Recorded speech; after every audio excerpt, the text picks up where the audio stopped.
To'xtang, o'tkazmang. Qayerga shoshilyapsiz ey? Yangilikni bombasi bunaqasi bo'lgan emas hali. Umraga bormoqchimidingiz yoki uydagilarni jo'natmoqchimidingiz?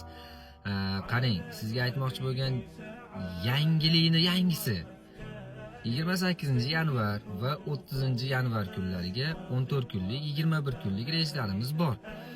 Yangilik deganim, qarang, 14 kunlikka pul to'laysiz, $1100. Bor yo'g'i buning ichida Makka, Madina ovqatlari bor, Makkada gashisasi yaqin, Jidda, Rojixiy, Qurbonbog' ziyofatlari, hamma narsa shuning ichida. Undan tashqari yana 14 kundan keyin Makkada necha kun xohlasangiz qolishingiz mumkin. Qaytishdan 2 kun oldin menga aytib qo'yasiz, yana bilet olib beraman sizga. Qaytishingizga alohida o'zingiz kelasiz.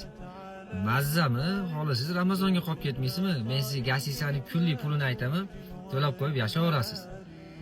Qaytar biletingiz bor. Nomerni yozib oling. 554 bilan 83 83 08. Kamina Muhammad Amin bo'ladi. Xizmat